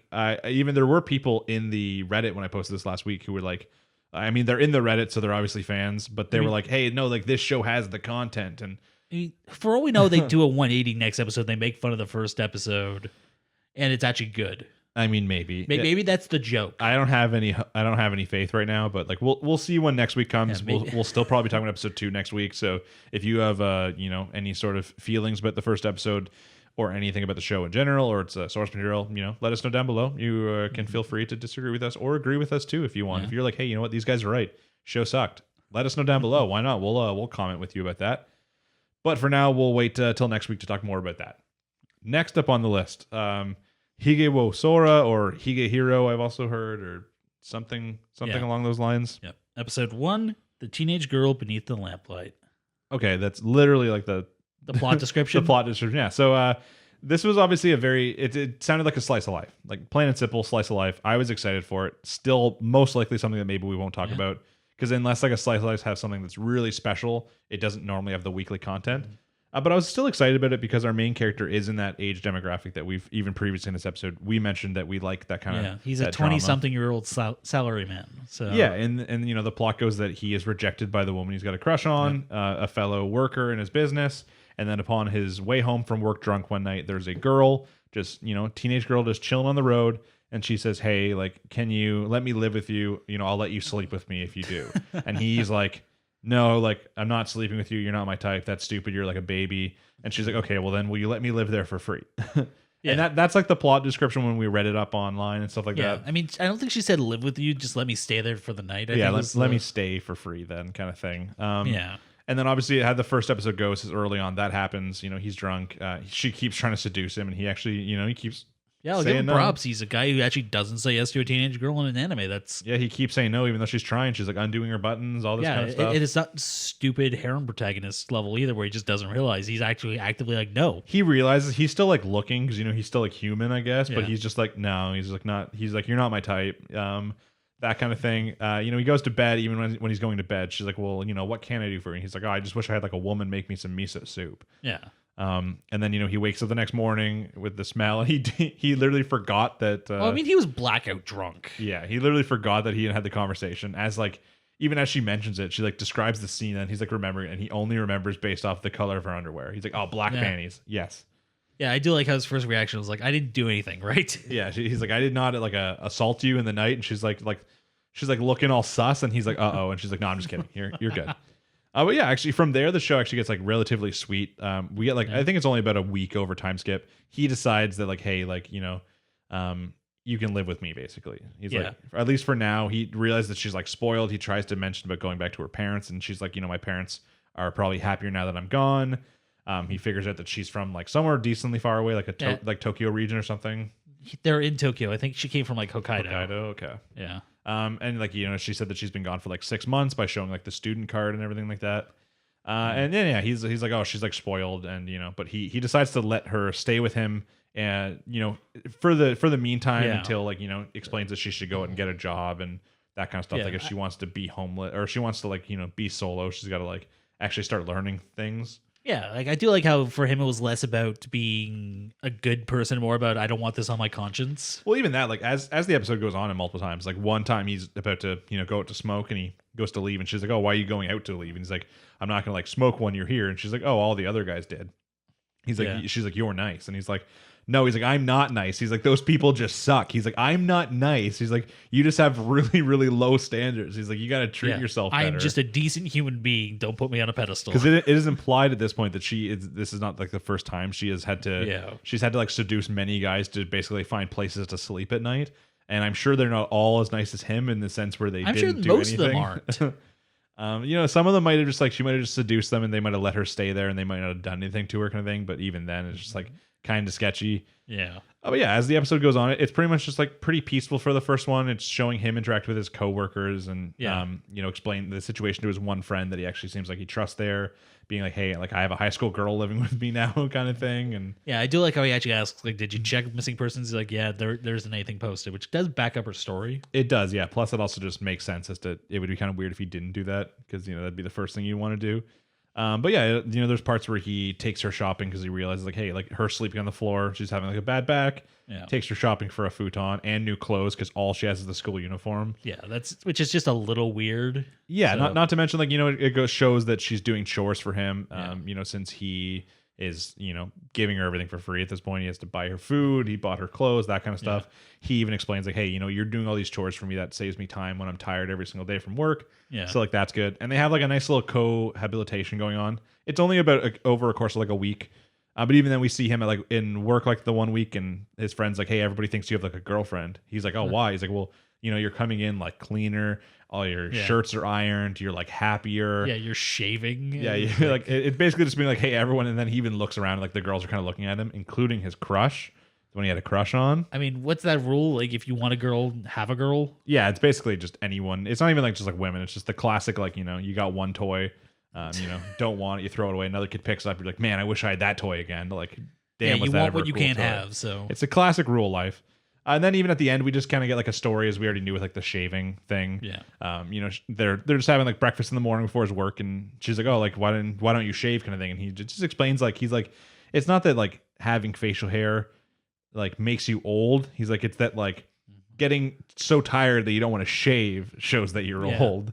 And then he also just from there, she's like, "Oh, well, I like hate to say it, but you don't look that good with like your stubble." So then he's like, "Maybe I will shave," and then he goes in to shave. Yeah.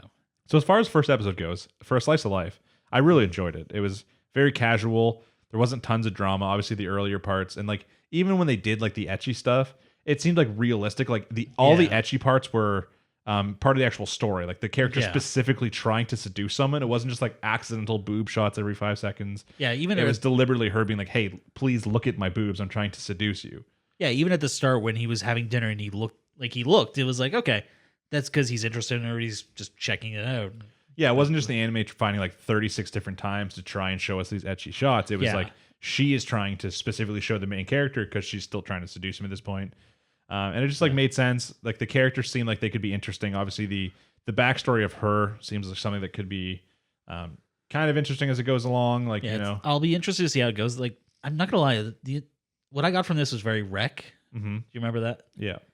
It obviously Rec, he did sleep with her. Yeah. So, but I mean, we can already tell that they're like it's kind of weird because you feel like they could bloom a romance in this, but at the same time, you still have to remember that it's a 26-year-old man and a teenager. So did we get an age from her? I don't think so. I think we were just told teenager. So it could be 17, could be 18, could be 14. Like it's too hard to say. So you don't really want to cheer that this is going to be a relationship. If anything, like at one point she calls him daddy. At one point he's like, "Please don't." He's like, "I don't like that." Like even stuff like I'm not gonna lie, if he'd responded any other way, I probably would. That's what I'm saying. Like stuff like that in the episode never came off as like weird. I wasn't like, "Oh, that's like cringy." I was like, "Okay, that's like funny," because like it's a teenage girl just being a teenage girl. Yeah, and like he's just like, don't do that. Like I've literally had people call me daddy before, like coworkers, something like that, or like some other people like being funny, and I'm just like, no, don't do that. That just creeps me out. Stop. So it was like realistic, and like we didn't get tons of drama from this episode. It's just like the characters kind of learning each other. But yeah, I'm curious as to where it goes because obviously we're gonna get to some probably I assume some deeper plots. Things are definitely gonna build up, and there's gonna be some drama. Someone's gonna find out she's there, and it's not gonna go well. Yeah, I also feel like there's gonna be like a rival love interest with possibly the girl he confessed to early on, since we already have a name for her and we've already seen her in there. Yeah, they did establish she has been dating someone for like, what was it, 5 years or 5 months? I feel like there's a good chance that we learn that wasn't true, and that was just her trying to find a good way to like a less painful way to just be like, no, I don't like you. Just to like show up and just like, by the way, I lied about my boyfriend. Just let me in. Yeah, like I feel like that there's a possibility that girl comes back in. You know, since they already had to hire a voice actress anyways, you might as well just. I mean, yeah. There's always the argument of like, if you have a boyfriend, why did you go out to dinner with this one dude? Yeah, that's possible. Obviously, there could also be something about people learning that she's there and being like, "Hey, why do you have like a teen girl living at your house who's not your daughter or related to?" I mean, being anime, I could see it very easily described as like, "Oh, it's my niece from Hokkaido who's just staying with me while she's going to school in the city." It's possible, or as I said, like if they actually get into any sort of romance, that's where you're going to start getting sketchy. Like that's where it's going to be like that's going to be a weird line to find. Unless they're like, oh, by teenager, she's actually 18. Like, if they establish that quickly enough. I mean, what in Japan, the age would be 16 if they're trying to play That's true. Like, age of consent. But I mean, age of the general public not finding it weird. You're going to want to go to 18. I mean, yeah, for us at the very least. Mm-hmm. Either way, slice of life. So, like, not tons of stuff happened in the episode. But overall, like, the animation was good. The characters seem like they're interesting. Obviously, like, at the most part right now, they're kind of like generic, but that's kind of like what they're supposed to be sold on. Like they're not supposed to be something special about them right now. Yeah, I think the biggest thing I'm having a problem with is some of the character designs make me think of other animes. Mm-hmm. Like the girl reminds me a lot of Adachi and someone from a couple seasons Shimura, ago. Whatever it was. Yeah, that was. And then the guy looks like the one from the Fox Maid. I mean, the guy kind of looks like Guy from Everything. I know. It looks like any anime character who grew to be 26. True. But it's the Fox Maid one specifically because it's the same like hairstyle with the stubble and the same living arrangement where a young looking character shows up and starts taking care of him and makes his life better. Yeah, I mean, even he just has that feel of like very generic. But I think as the Yeah. show goes on, they're going to stand out a lot more. I really hope they Like, do. I don't think the show is trying to sell like us on them being special. I think it's the unique premise they're trying to do, and then they're going to build off that. Yeah. Either way, So- excited to see it. We're not 100% sure if we're going to talk about it again. I think next week, anyways, we might talk about episode number 2, depending on how many we have for next week. Yeah. But yeah, if you like it, leave a comment down below. Just let us know what you liked about it. Let us know if it's something you'd be interested in seeing in the future. And yeah. So that's it. We have one anime left today, and that is Mars Red, episode number 1. Yeah, the episode's name is Dawn. So this is a weird show. The first weird thing, started playing in English. I didn't trust that. Yeah, it's a simul dub, but I immediately changed it to Japanese. I'm not gonna lie, I watched it in English. Oh God. I haven't watched You an anime normie. I haven't watched an anime in English in so long that I haven't watched it since I watched oh God, what was the game isekai dodecahedron? Oh What the God, hell are you talking about? I'm gonna remember what the name of it is, but I haven't watched one since then. It was when I watched Your House for the weekend. What the hell? Yeah, I'm trying to figure out what anime you're talking about. In-game isekai, guy main character's blonde. There's the big bear dude. Oh, you're talking about that show, Infinite Dendrogram. That's it. I knew it had a D in it. I That's did all- not watch that in dubbed either. I cannot watch anything in dubbed. Like the only thing I can watch in dubbed are old anime that I've already seen and know they're good, like Death Note and Fullmetal Alchemist. I get what you mean. I watched it alternating with that one just because Funimation just kept auto playing it in English. So I'm sure the dubbed is good, like voice acting and all that kind of stuff, and like voice casting and voice directing. And that's a gotten lot of it is better. better. But if you have a lot of things said in English or a lot of things in Japanese, watching that dubbed can feel very jarring sometimes. I also just I found this episode weird because there wasn't a lot of content. They took a lot of time in this episode doing like weird establishing shots and just like certain It's like more artsy. yeah, doing just like certain like cinema, like I don't know, it's more like cinematic shots Yeah. and stuff like that than actually like showing the story. And like when you actually think about what happened in the episode, it's quick. Like just like the Sentouin show, my first part was trying to guess where we are. I was like, Yeah. is this real world? They obviously mentioned Japan at one point and Yeah. Britain, and I'm like, okay, this is like 1900s. Then I think they even mentioned like the war. Yeah, specifically, I think the description list says I think 1923. Okay. So yeah, so my So- first thing was establishing is this like, real world, and it is, and obviously you're quickly introduced to the main character who's like the major, I don't Yeah. know, Major Maida, I think. Yeah, I know. And he's just kind of there, he's chilling, seems like a kind of normal guy, a little bit stern, isn't showing tons of emotion, and they're basically mentioning like vamps, right? They're mentioning like Yeah. vampires. Just by reading the plot description, we know there are vampires in it, but we don't really know where it's going. And then when I actually try and think in my mind about what happened in the episode, I'm like, okay, they mentioned that they caught a vampire. He goes to, go see her, and the only thing she can say is play lines. Yeah. Because it's like whatever they were doing before they got like turned or whatever it is in this. Yeah, she's just constantly living in the moment, which he says indicates she was turned at a moment of trauma. Yeah, I so think. he's like writing some stuff down that she's saying. Maybe he thinks it's like code or just in case or something like that. Yeah. He leaves. He goes to go investigate the scene, which is at like the play place where you see most of it's like destroyed. Yeah, I do like how nobody cleaned it up or anything. Yeah. Just He meets the young male blonde character who is not Japanese. And he mentions like, hey, your Japanese is really good. He's like, I'm an actor. Like learning words is our things. Character's clearly a vampire. yeah, I'm gonna say in the dub it was different. He gives like some soliloquy, and he's just like, "Oh, that's a very pretty speech he gave." It's like, "Well, that's my thing as an actor." So Oh, in the dub or in the I guess Japanese dubbed, he basically says like, "Oh, your Japanese is good." He's like, "Yeah, I'm an actor." He's like, words are our thing. So, I kind of want to just keep watching it dub to have this discussion every week. It's like this is what changed from this. but like this kid's clearly a vampire, right? Oh, Clearly the vampire. turned yeah. her. There was no. The moment they showed him, it's like, "Oh, the vampire's here. Cool." I was expecting the main dude to do something more about it. Like he seems like he's supposed to be like a smart guy, smart lad. Yeah, but from his perspective, he's just a random blonde dude. I guess that's true. But listen, blonde guys in vampire shows, Yeah, they're almost- something sus. I got a very Sarah for the end vibe from him. Just like, Yeah. okay, yeah, you're the childhood. friend The who only got like turned. important information between this and the next scene is at one point the main character is talking with like the other secret ops guy there who's Yeah. mentioning he has like a wife and kids, and then he's like, "Oh, are you married?" He's like, "I have like a fiance I've never met." Obviously pretty relative to the episode as you get through it. Yeah. And then like he's going back, it shows some more scenes of him kind of like investigating, like seeing, like sitting in front of like the vampire. And at one point while he's like writing, she walks up and she's like, "Oh, you have like cute handwriting or something like that." And he like kind of like panics a little bit because it's not like a line from the play. Yeah, she just because they mentioned that she comes and goes, so sometimes she has that lucidity. She can talk to them, but I don't think it was actually expecting it. Well, even so, after that he leaves. He gets a call basically saying, "Hey, the vampire's broken out." As we see, like Yeah, well, there was another. He did it again before she broke out. did what again? Like he went to see her again. There was a scene with a cigarette too. Not important. Okay, I was like, did they mention an important plot detail with the cigarette? It was just more development of her like having those lucid moments specifically around him. It just seemed more like, to me, I thought that scene was just her smelled, like she smelled the cigarette, like showing like, strong senses or something like that. But yeah, so he gets a call being, hey, she's broken out. We see her go to attack a soldier, but she decides not to bite him, showing like, hey, she's kind of like. Did she not bite him? No, she didn't. Oh. She goes like, it literally is like the soldier aiming a gun at her, and then she's behind him and she goes to bite him, and then it just goes like, and she just pushes the soldier away. But not like then she starts crying, like she's like fighting the urge. And then even then when all the other soldiers shoot at her, it shows her like doing some crazy shit. But then the next scene is them explaining like some people injured, but no one's dead. Yeah. Showing that she's like fighting against the vampire urges that are happening. And then clearly we kind of see why, as the main character goes and finds her, she just like, well, she kind of, then she gives us a little bit of exposition explaining that like, oh, I just want like to meet you basically before the end, obviously implying that she was this fiance that he never got to meet.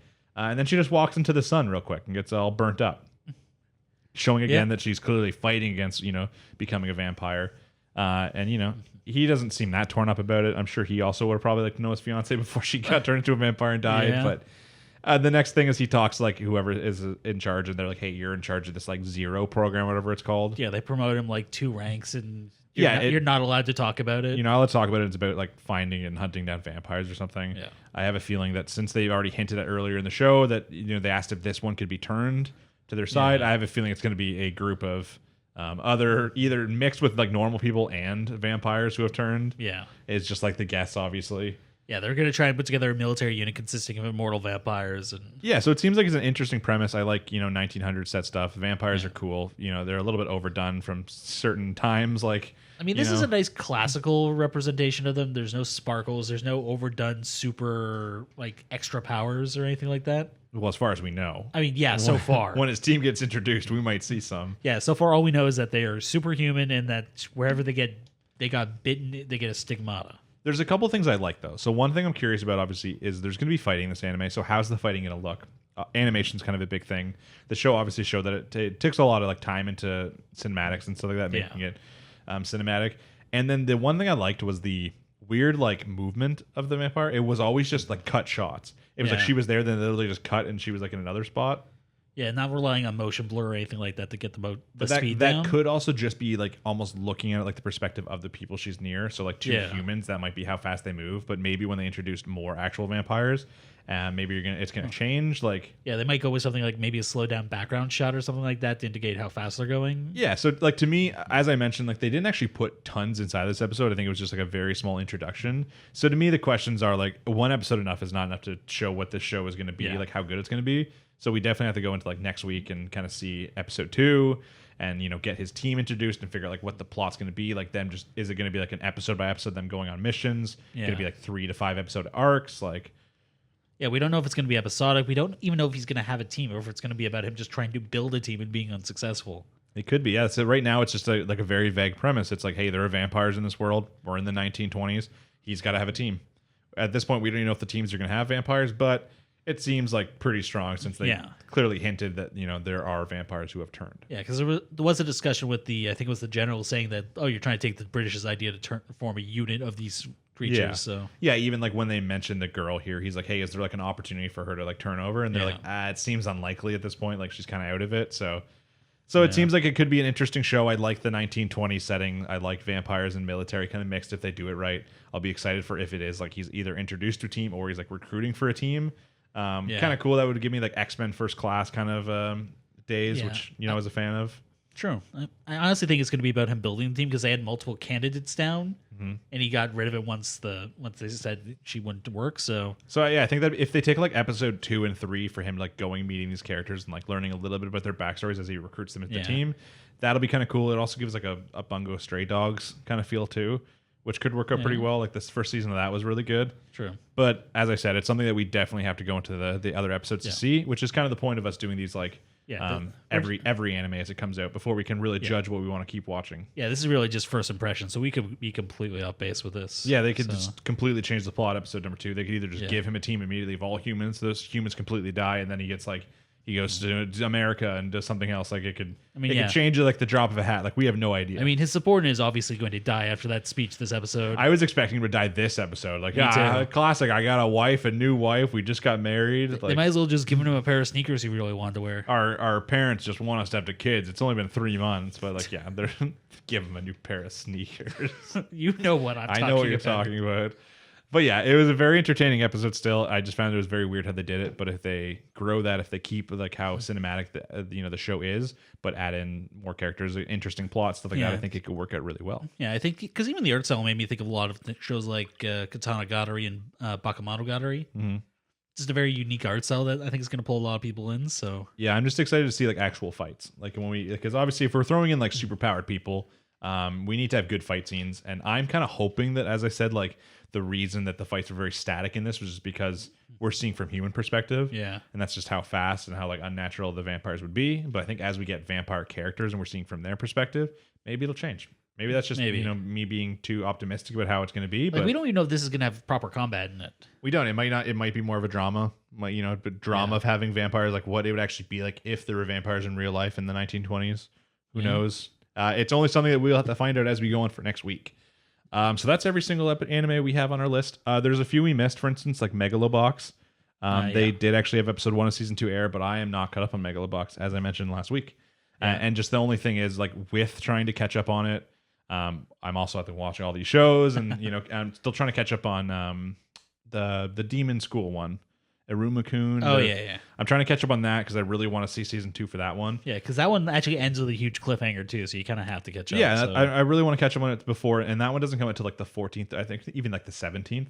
So I have like still quite a while to catch up on it, which is nice. This is a really spread out open to the season, isn't Megalobox came out like real fast. And we've mentioned, I know a lot of people would probably be excited for us to talk about Megalobox, but since it is mostly a fighting anime, in the sense of like boxing kind of thing, there might not always be that much for us to talk about, even if we did cover it, because like we're not going to get into like the be like, oh, did you see when he threw the right punch, then he hit him with the left jab, and like I'm sure there's going to be a lot of like emotional drama in it, kind of like in the first season, but not 100% sure. If I can, I'll try and catch up so we can talk about it at some point. But if not, we have a lot of other really good anime this season that we could also fill in the space with. So true. I mean, worst case, we might end up doing a floating spot with another show that doesn't have a lot to talk about every episode. Just like we kind of thought about that last season. We swapped in Quintessential sometimes, Horimiya sometimes. Yeah.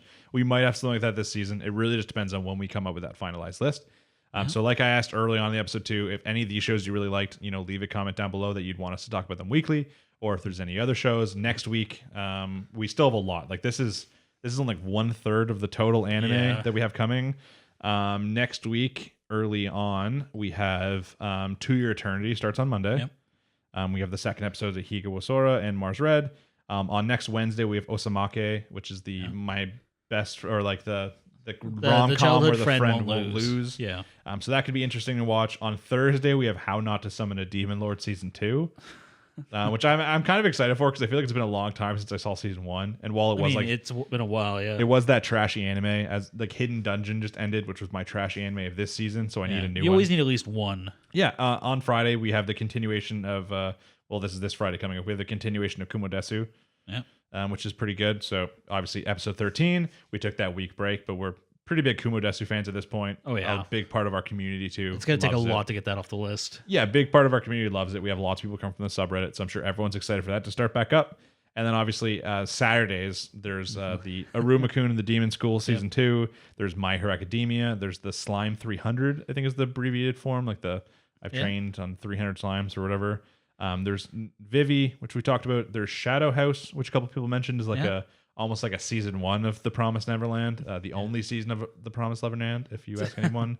So that's kind of excited to see. We have Eden Zero, obviously the guy who did Fairy Tail. A lot of comments about that, calling it like a Fairy Tail ripoff. People don't like that. So I'm excited to see it and separate it from Fairy Tail. There's the Don't Tease Me Nagatoro, and we have Tokyo Revengers. So Yeah, so that's like what 9-10 anime on Saturdays. that's a lot of Saturday anime. So our Saturday and Sunday nights are going to be pretty busy, just making sure we watch all those. But once we get our finalized list, it's like the same thing as always. We don't have to watch all those every single week. Can let a few of them build up. At least 5 of those are going to end up on my Tuesday list. Yeah, as long as we get the ones done we need to get done before we set a recording time, then we'll be good. But yeah, like always, if you watch this episode, make sure to like, comment, subscribe, all that kind of stuff. We're almost halfway to our 1,000. Once we hit 1,000, it gives us cool stuff like the community tab and the actual ability to vote through stuff like that, which will be really, really cool. That way we can also let people know when we have to delay uploads or when we have special uploads coming out, stuff like that. So that'll all be really, really cool. Plus, then we get cool YouTube sponsors and stuff. I don't know. We get to toss ads on there for people to enjoy. I mean, I'm sure there are already ads for people to watch, but yeah, I don't actually know how any of that works. That's something I won't learn when we actually hit that 1,000. So. But yeah, as always, too, if you have anywhere you want to share this episode, we appreciate it. If you have any Discords, friends, Facebook groups, anything like that, share it around. We don't mind. The more, the merrier. Yeah, anyone who has even remote interest in anime, bring them over and let them vote, and we'll see if we can get a show they like on here. Yeah, and as always, guys, thanks for watching. We will see you next week. Apologize for the kind of messy schedules in the next 2 weeks. That's just part of life when we switch seasons. Hopefully, you guys are enjoying the new season as it starts. And we will be back next week for a couple new shows. Yeah. Once again, guys, I've been Cam. I've been Jimmy. Take it easy, guys. Thanks for watching. Thanks for listening. And we'll see you next week. Peace.